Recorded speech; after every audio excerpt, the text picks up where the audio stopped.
So hello everyone. Today we're experimenting with Cubism art. And since it's spring coming, then we choose flowers as our topic, but we remake them in a Cubism style. So I suggest we just draw our flowers pretty much in a realistic way, just as you would draw your flowers anyway. So for example, in our paper, we can start maybe planning, where our table is. And then maybe where my vase is. And the vase can also be different. Maybe it's doesn't need to be classical one. So let's say here I said, okay, this could be my, how tall is my vase? So I leave more space for flowers, because flowers should be like the main hero. And yeah, the vase, let's say, so for example, the bottom of the vase, I put kind of lower than the line of the table, so then it has more feeling of that is standing on the table, kind of. And at top, I also make those thicknesses, both at top and the bottom, where the, and then later you can already choose the shape of your base if it's, so I ended up anyway with a classic shape. But okay, anyway, Cubism will make it more interesting. And of course, the most famous painter of Cubism art is Pablo Picasso. You can easily Google him and you'll find lots of painting in this style. And if we look back to history, like how he ended up doing those drawings, those paintings in this way. So actually, everything has started a bit earlier when the photo camera was invented. So imagine people was living all the times, and if you wanted to have your picture, you had to go to the painter. Yeah, so and of course, not everyone could afford it because it costed money and it's not so easy. So painters were actually living out of it, making realistic portraits and all good. And then came one man and he invented the photo camera. So it actually became like a huge concurrence to painters, because then people just go and for less money and easier, and of course more precise, the camera takes your photo. So that was kind of a huge thing. Okay, let's continue with flowers, and then I tell you the story, how it goes. Okay, you have any favorite flowers, girls?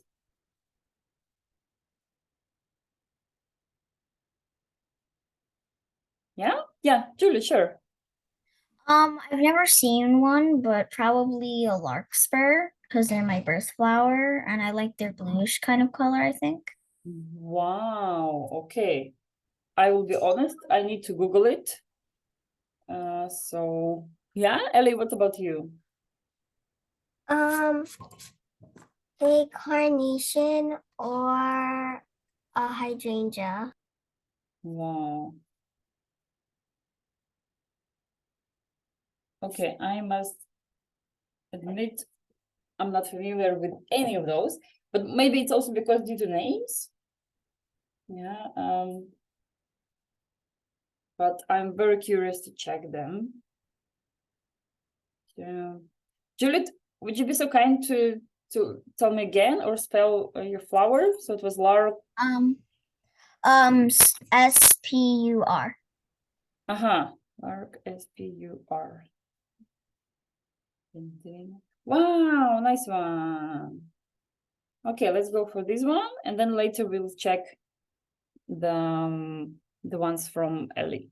Whoa, so pretty one. Yay. Okay, let's go. Okay, definitely this one is going into the vase. Yes, then I can have a very long line, and then the endings are kind of very fluffy.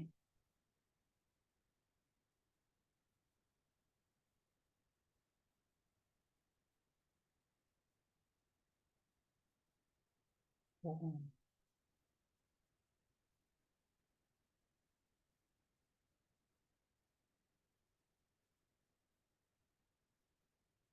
Yeah, and you're right, there are also blue ones. Like, and blue one is actually very beautiful because the inside part is pinky, and those outside parts are very nice blue color. Wow, fancy.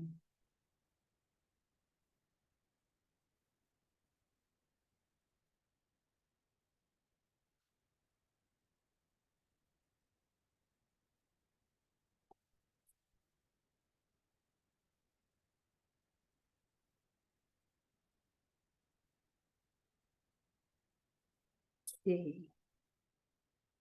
All right, maybe I will make another larkspur flower later. But now I will go for so what was your, Elise? You said Cornish or Carnation. Cornishon. Okay, just wait a second. I'll check this one first.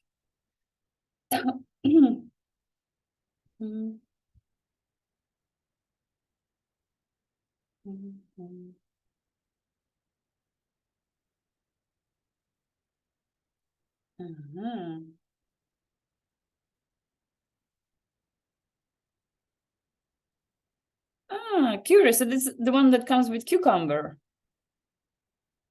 Is it? Am I right? I don't know. Ah, okay. Because like okay, here it That one looks like it. this one pinky. Yeah, I think that's it. Wow, this is another very fancy. And actually this picture reminds me that we can of course do our ways a bit like transparent. And I will actually steal this more modern shape because I was a little bit kind of, yeah, a bit bored with classical shape of the vase. So actually change quickly to this more progressive, let's say. Yeah. And this picture actually also suits us very well to study a little bit how you paint transparent things.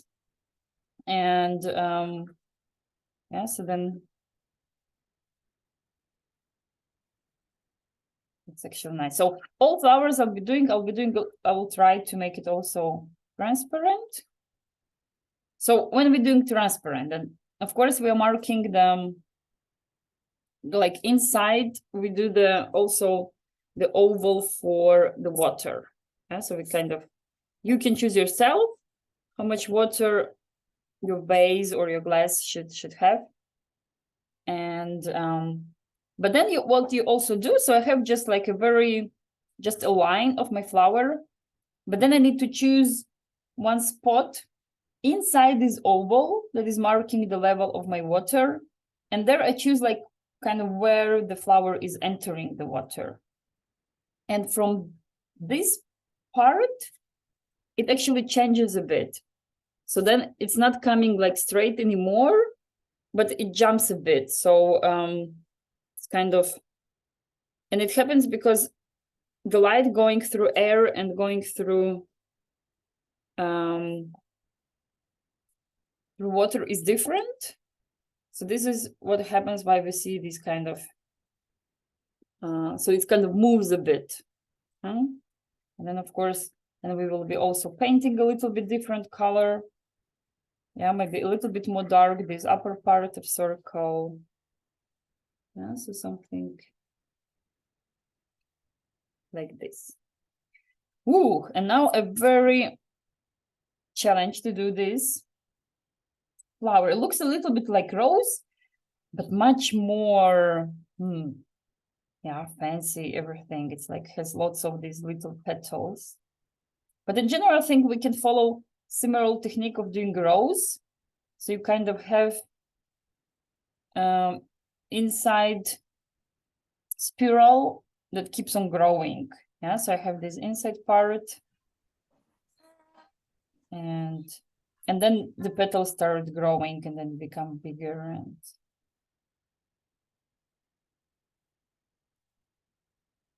yeah, so let's see, here is my kind of the start. Here is my spiral, and then I started doing the petals around.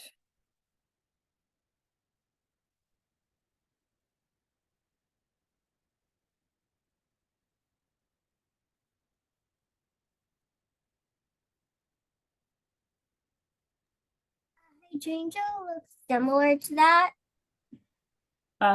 Okay, so what was another flower? Hydrangea. Hydrangea. Okay, let me check. I don't know how to spell it. Yeah, give me a second. I'll try to Google and check if Google guesses. But I'll just finish very quickly this one. So also, I'm also doing the the stick of this flower, and then also changing a little bit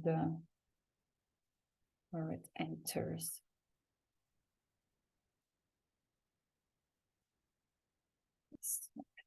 Okay.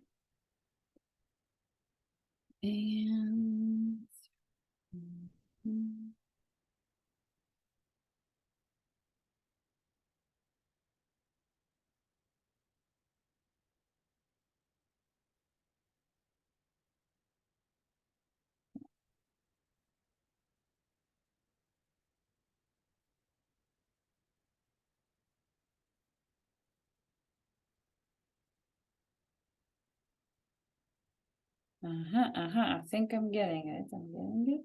So is it this one, Ellie? I don't think so. Okay, this is what I got by placing it. But still, it's actually very like cool. I've never seen a flower like this. It's kind of like the carnation. I think it, but I know that they can be like purple and blue, I think. Okay. It's not it because it's like much wider. I see. Okay, yeah. Well, I say like we got your this carnation flower, and yeah, wow, this one is actually cool. I mean, we can just also stick with this one and that others. Yeah, so because I'm just afraid I'm not gonna be able to find the one you mean. But if you know it, like you can also invent, like draw it from your memory. Yeah, so because you know it. Yes, I think so, but I might be able to find out how to spell it. Okay, I mean, if you really like, it's important to put it into the painting, then of course, let's go and try to spell it, find it, or we just continue with other flowers that we know. And oh, here is one interesting I found. I like it's like very actually so many flowers. Wow, take a look, girls. What about this like white one with all those things? Impressive. I think I'll try to copy this one as well a bit. But anyway, we should not complicate our story too much because we'll be doing all these lines of cubism. So actually, yeah, it could be like the more easy flowers we do would be actually better, but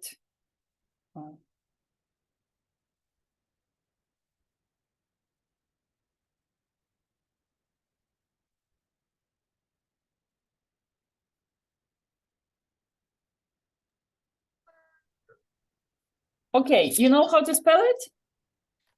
Maybe.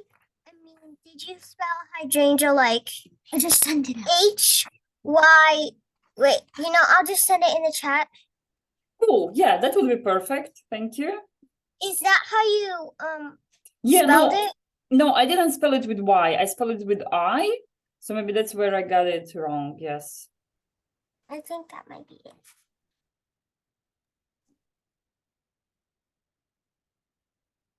Ah, maybe it's hydrogen, or I think.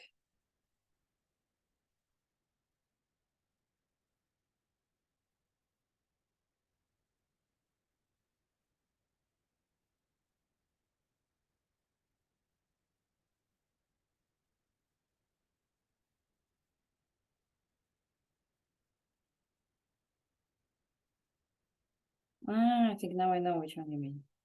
So, do you mean second? Okay, Ellie, do you mean these ones?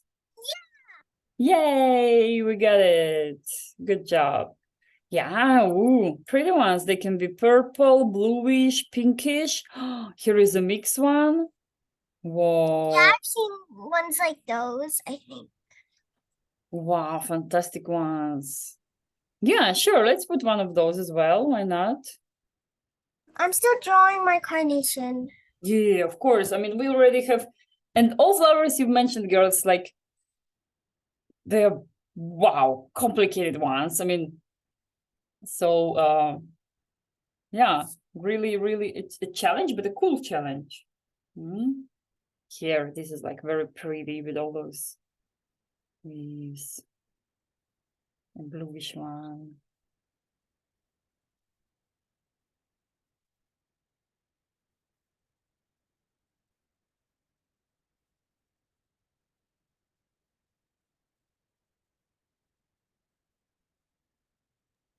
What's your favorite flower? Thank you for asking. It used to be, I used to love very much tulips, but now you mentioned so many cool flowers that I already start like, this one could be cool. So I say my favorite flower position is open. I'm not, I will not be sure. Yeah. I really also love this first one we did. What was the Larkspur. Yes, thanks again for exactly. I need to Did you draw your hydrangea? So the hydrangea, I did it here. So here I did this first one that was this corner shop, and here on top I kind of put it just the part of it. But I decided so I'll show it's the hydrogen flower by making it like bluish and so on. Yeah, and this one. So because like they both have a bit similar shape, so this round and fluffy. So then I kind of stick them together. And here on the side, then I put those random flowers. I found white ones. And I think I'm gonna making one more larkspur, just because it's one like lonely here. So just maybe one more to make it a company. Wow, those are fancy.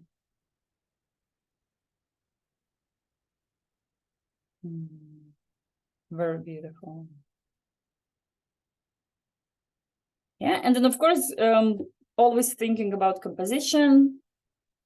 Yeah, so one flower longer, one shorter, how the whole space is taking place. Yeah, leaving also some air. Yeah, not sticking like all too tight in your paper. Also letting it breathe a bit. You can also use a little bit maybe this technique when something is going like unfinished out of the page. So let's say maybe I'm drawing a flower and then I have a leaf or some flower parrots, and then it's kind of, we don't see where it ends because the page is over, but then it gives also the feeling a little bit, it's kind of, it's everything is wider.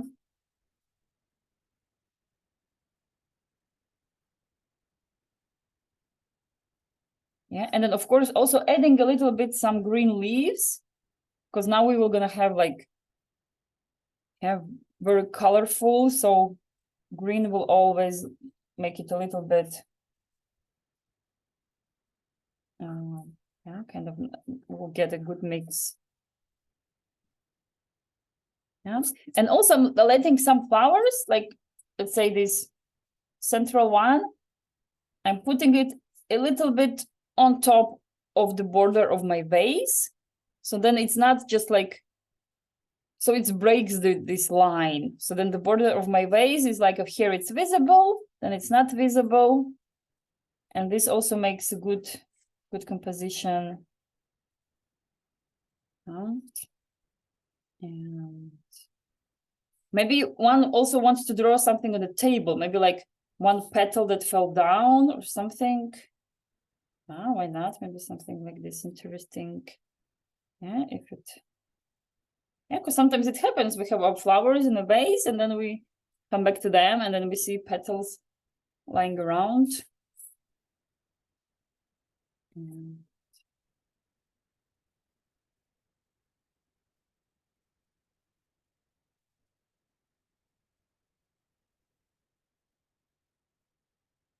Yeah.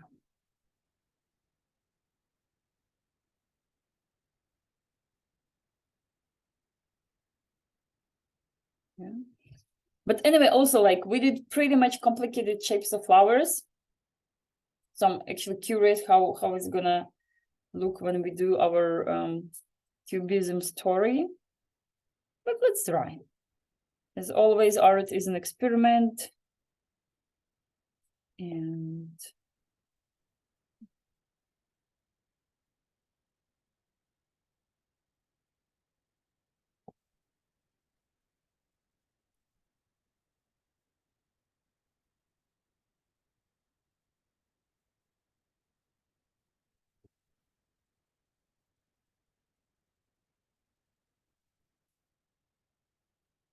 yeah, so take time you have to finish flowers. But as again, like we're not doing realistic. So yeah, don't. I think I'm almost done with mine. I'm probably gonna add more petals, but this is how it looks so far. Oh, fancy. I love how it looks. Very brave. Cool.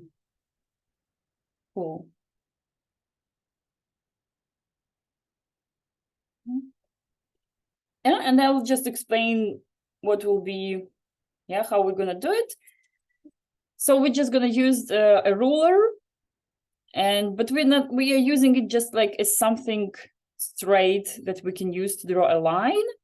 Yeah, so we're not, of course, interested in centimeters or inches. You might have. And then we just play around by pulling some longer lines just all around across the our drawing.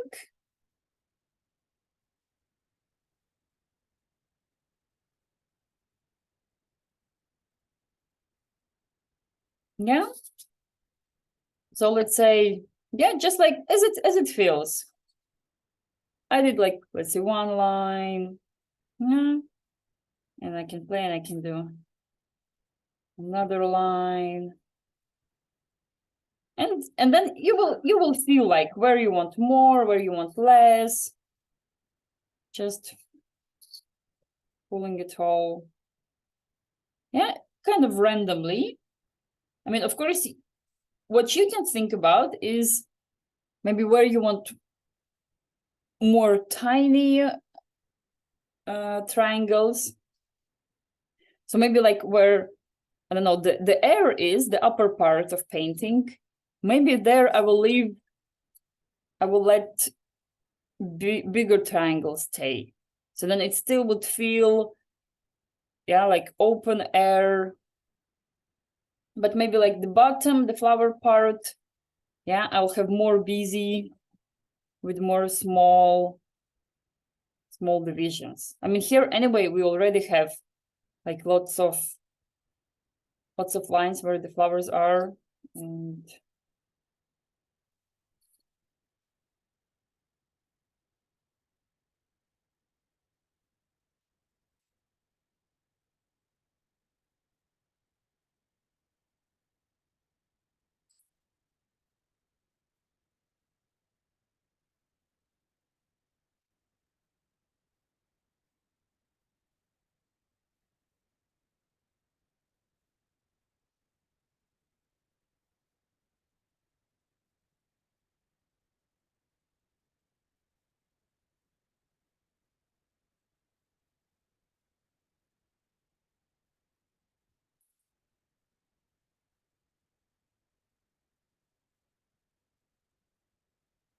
Nice one. Good. Yeah, so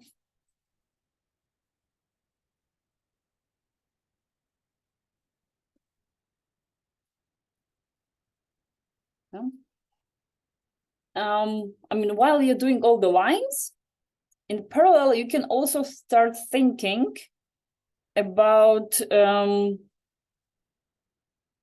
like, you know, colors you want to use.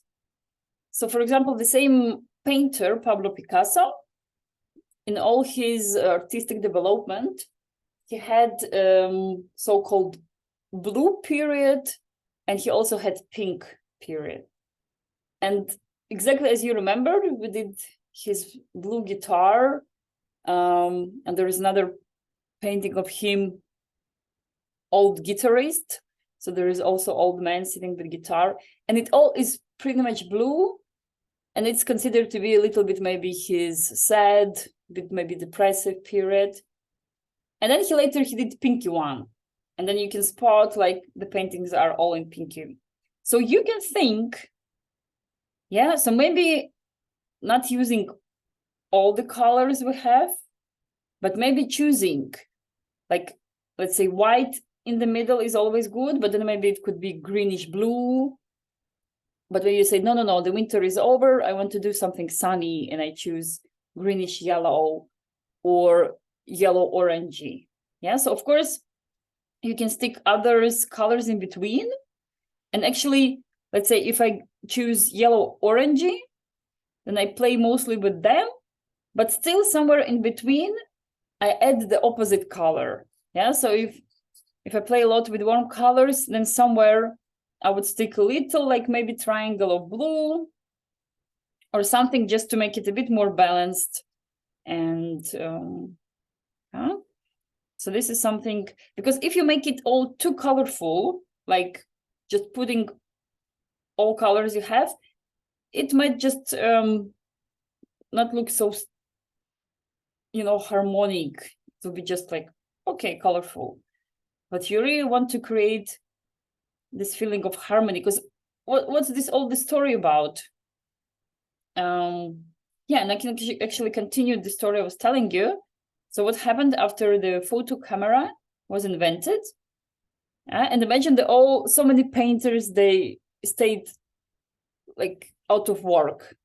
Yeah, they don't have any more people coming to them ordering paintings. So they needed to invent something. They said, okay, we need to do something. And what happened? They said, okay, the camera is already, it's picturing perfectly the shape.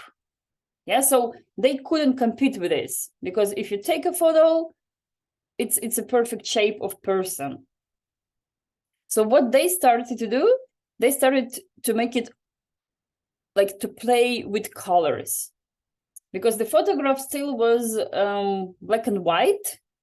So they said, okay, we can win this by using untraditional colors. So before, painters also would paint shadows, just kind of blackish, brownish.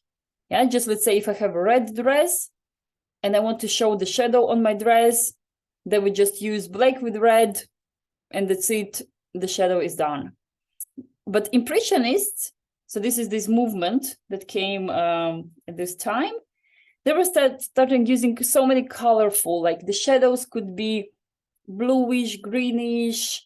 Yeah, so all what we already know, and we know many examples of Impressionism paintings all around the world. And so this is what they were doing. But then, of course, also due to the time, they experimented differently with colors. And they kind of already, okay, this is already more or less done. What else we can invent? And then came Pablo Picasso, and he said, okay, we've played with color. Let's play now again with the shape. So this is why he started doing these Cubism shapes, because of, so just kind of breaking out of like this realism, but not only from color-wise, but also shape-wise. Yeah? But okay, talking too much, let's get let's get to the colors. Let's start painting. And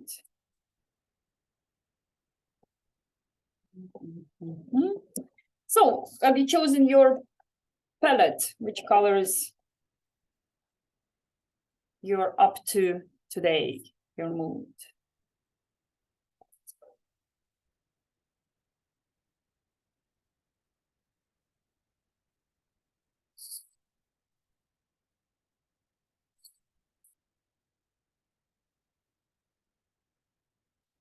I will just start. Well, I started talking about orange. So I think I'm gonna get some orangey.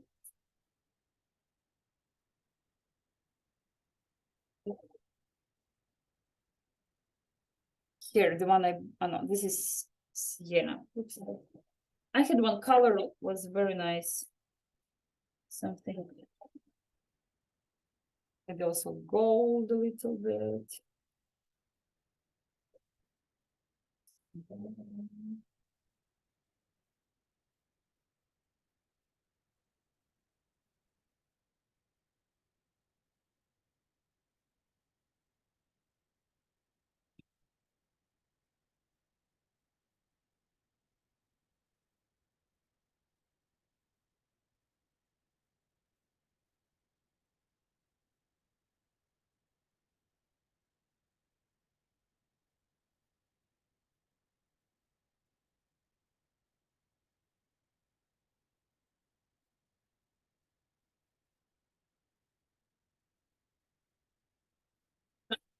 Right at the bottom of my box.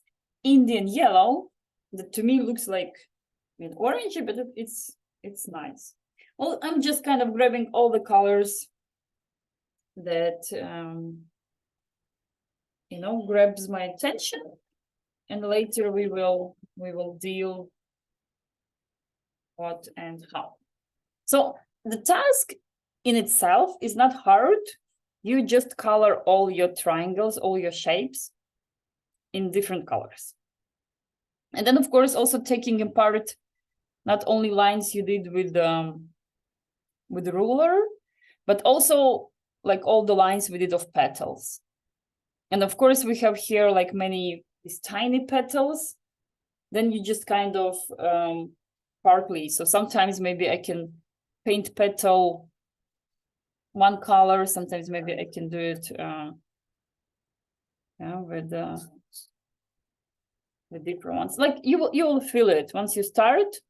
You will feel like which ones should go more or less and so on. Yeah. And so I'll just start also placing all my colors that I found maybe interesting to use today. So just placing all them onto my palette. And then I'll be choosing.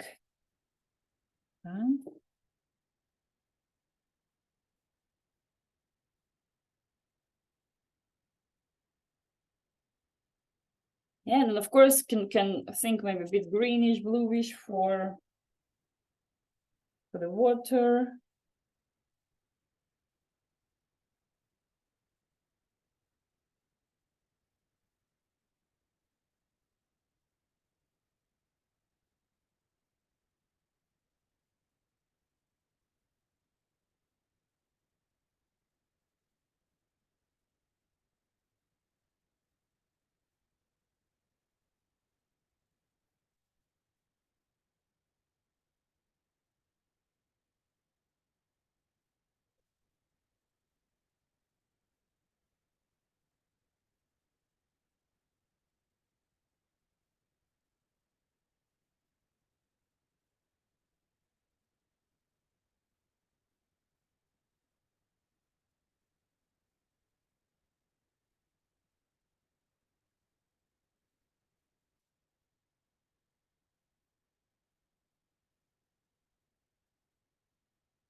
Okay, I'm gonna start with this.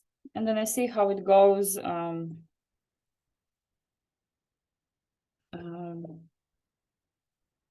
As we progress. Yeah. Okay, good question. Where to start? So also maybe like I try to remember. This was a little bit like pinkishy. This I wanted to have blue, but maybe I'll change and make it light purple, so they fit better together.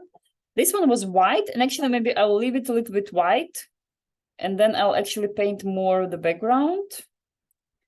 And those ones were a bit bluish, that I can make it also mix with a bit red to make a bit more purple. Let's see. Yeah, also colors doesn't have to stay that traditional way as we know. Yeah. And what I suggest is like you take one color and you might start like playing with it. So doing like separate parts.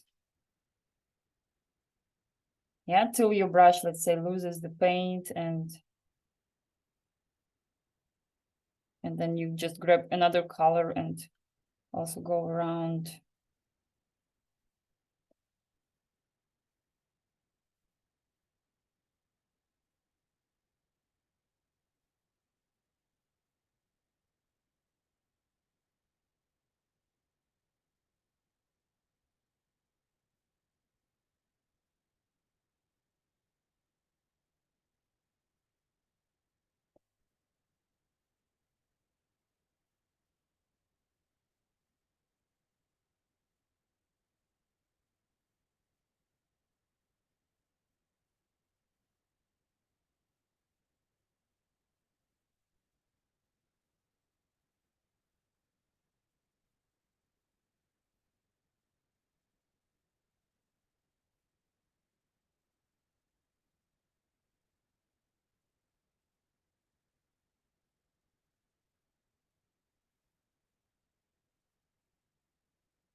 Okay, this is what happened with my first flower. Maybe actually not like, I still actually followed petals. Okay, I'll try now to follow a little bit also more on the lines of what I made. But it was just very kind of like detailed flowers, so kind of.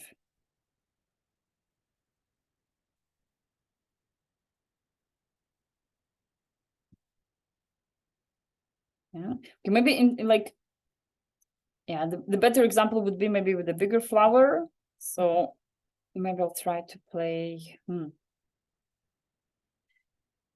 with okay, I'm also getting light blue, because then for the base, for the part of and white.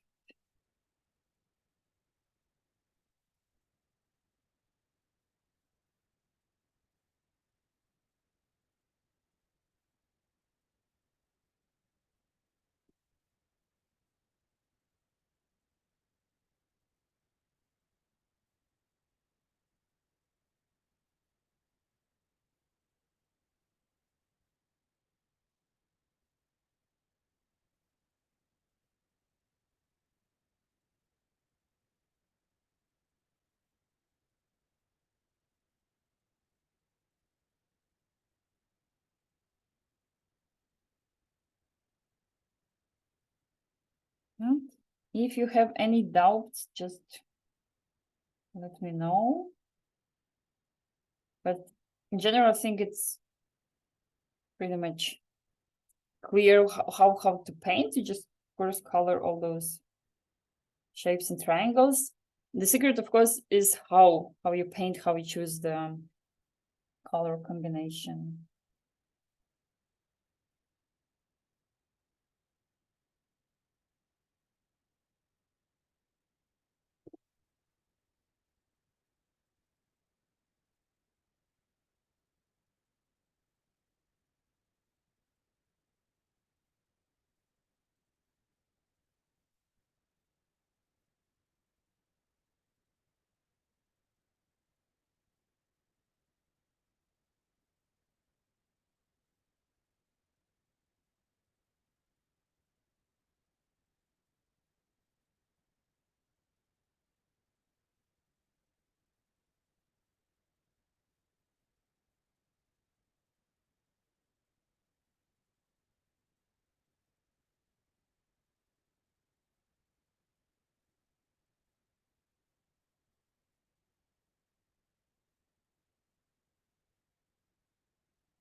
Mm.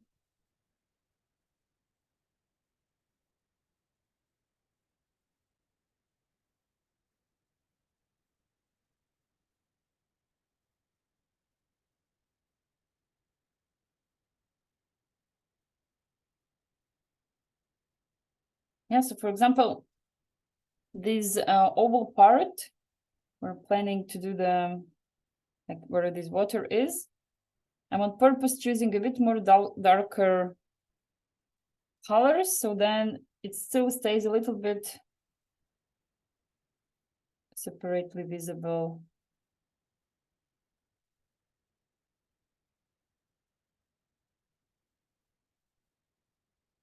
Yeah, and then lower part I can do again, and yeah, and of course now you can see like you can go either like really detailed or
and for example, yellow color is always good one to get somewhere in between.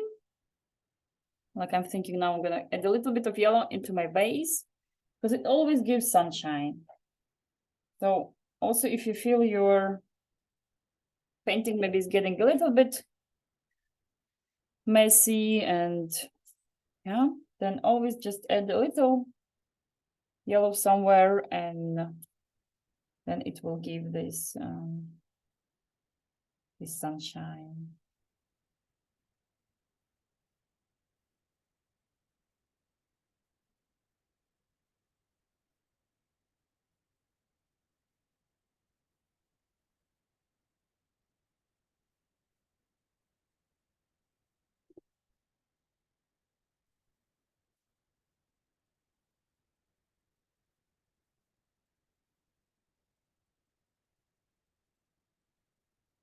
Yeah, and doesn't have to paint, let's say, I can also now easily leave my vase without finishing everything and then just come back later. I mean, if you feel like, okay, maybe still not sure which colors or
And also if it feels like, okay, it's becoming like too much work because I have like too much parts and lines, then of course, like join them, yes?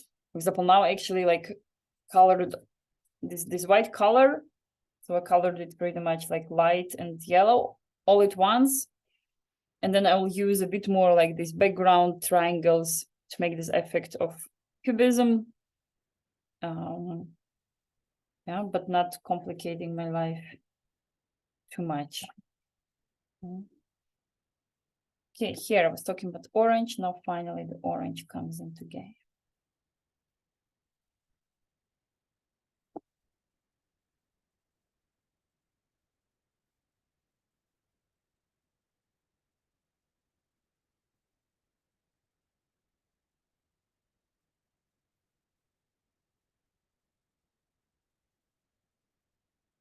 Yeah, and here is also like the secret and interesting part is when you paint a big triangle, but then you also paint some little ones that you get, and those little ones, they also give you a nice combination of, you know, effects.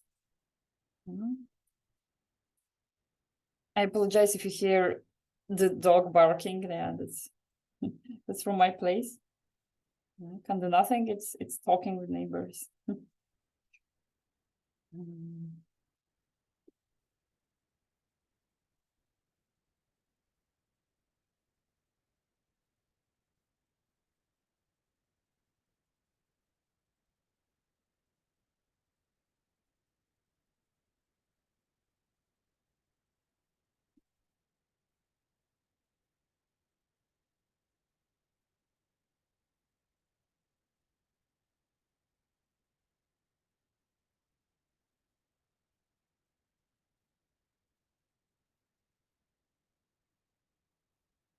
Yeah, and of course also remembering about the story of warm and cold colors. Yeah, so yeah, if you have too many warm, don't forget add some cold spots into it, will also look cool. And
Yeah. Another thing to remember about is placing accents. So of course it will come from more at the end, but still one can also spot and do them at the start. Yeah, so if I have a bunch of one color, yes, it doesn't matter. I have a bunch of blue, then I think, and I maybe add a little bit of yellow orangey there. Yeah, if I have a bunch of yellowish something, then yeah, then add just a little bit, could be even a bit unexpected color, something, but just to, yeah, like break out a bit. And here also something interesting. You can actually, so instead of following precisely the shape of your vase, you can use color to break it out a bit. So now let's say my vase would look a little bit, the shape would be a little bit irregular just because I'm placing those colors, and then it looks like something like, yeah. So, and if you later just Google Pablo Picasso and you take time to watch a little bit his paintings and just study all those shapes he did, yeah, you'll see how differently it shows the shape in itself. So the face is not correctly built, but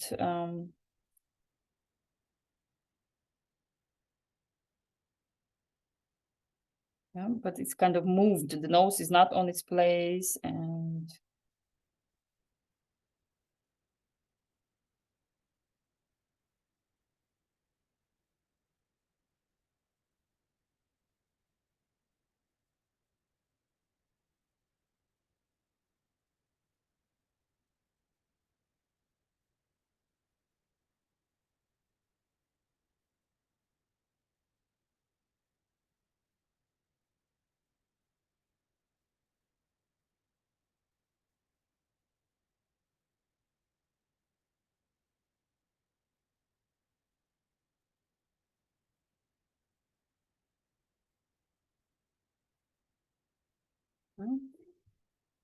how's your progress, girls? How it's going?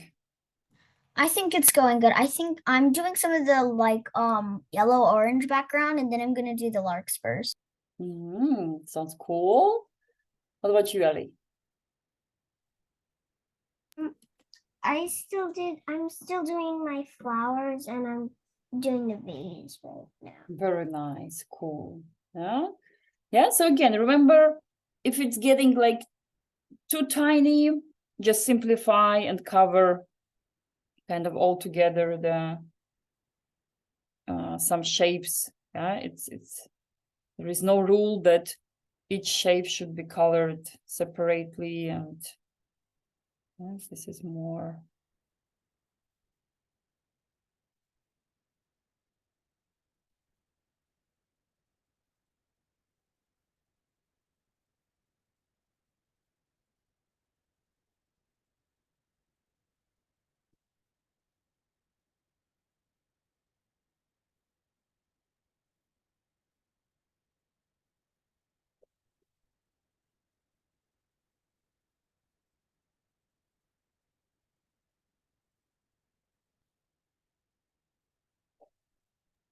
My larkspur looks like lavender.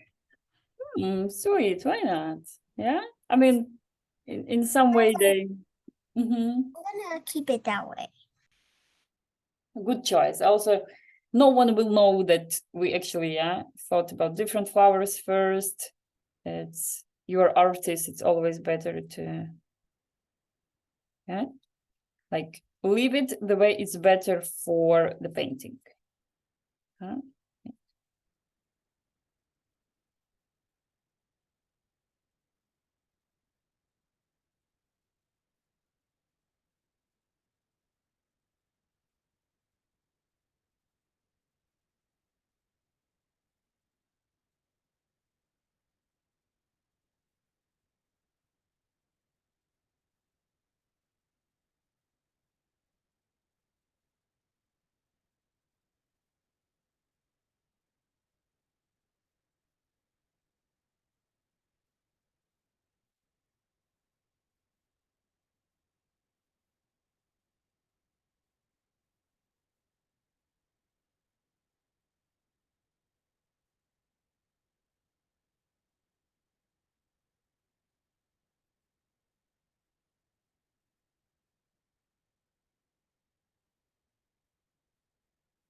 I only use 2 blues and I have like 3 blue colors that are on my water.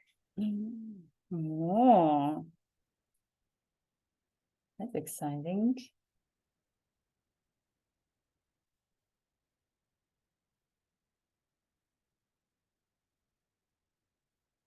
Yeah, the blue ones, they all so beautiful. Like one is darker, one is more, yeah, ultramarine type. The other one more cobalt. And I really love mixing blue and green together.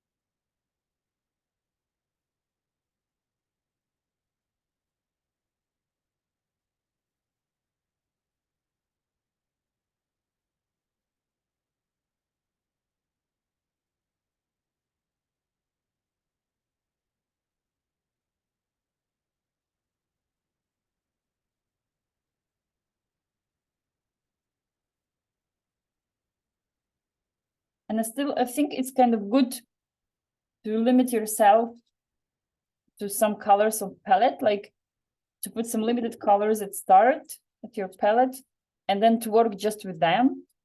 So avoid like doing over, you know, over messing. So here it's kind of, you might already feel like you're a little bit lacking some other color to put around, but in the end, it's better it stays more, not too different. And here even some color I haven't used.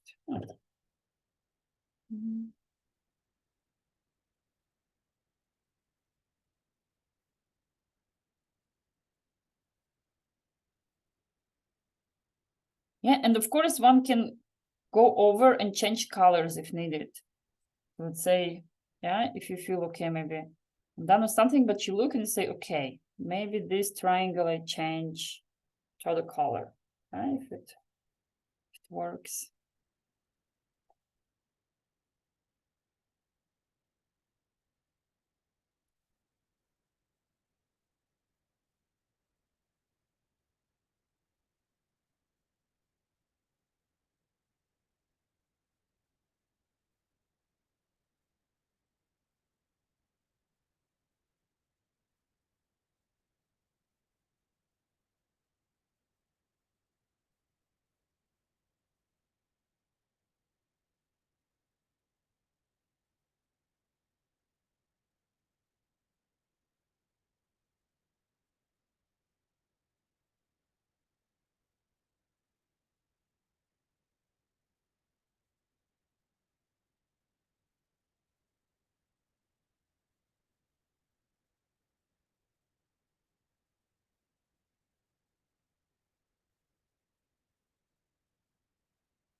Nice, I like it. Looks interesting.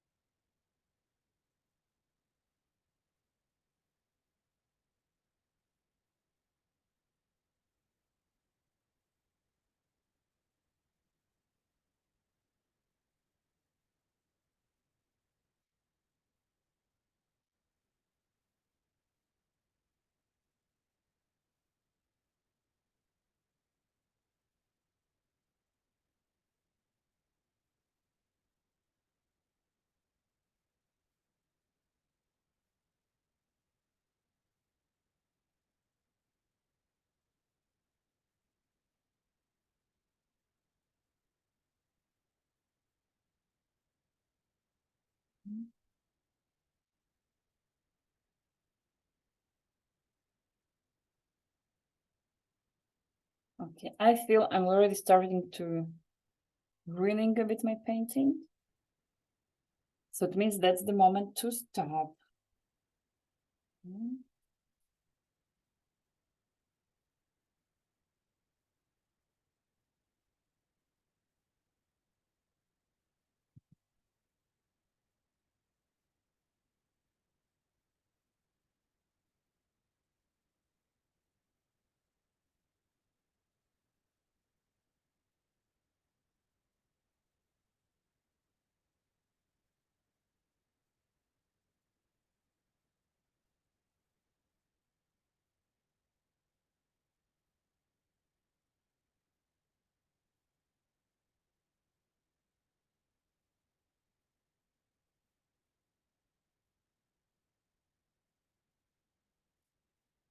Right, I'm taking the tape off. One.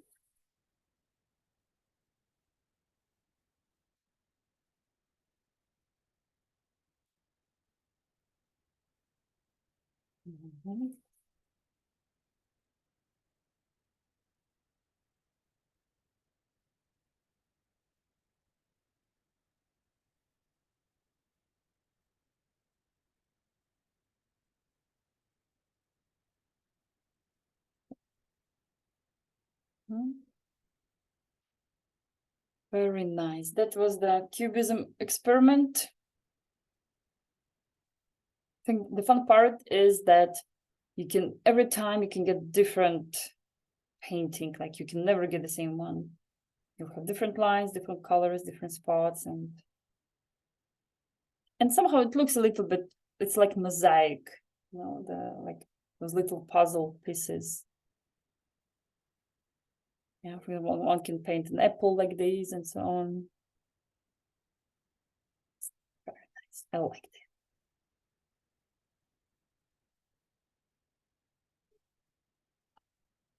Yeah, so I'm gonna stop recording, but we still stay painting and chatting.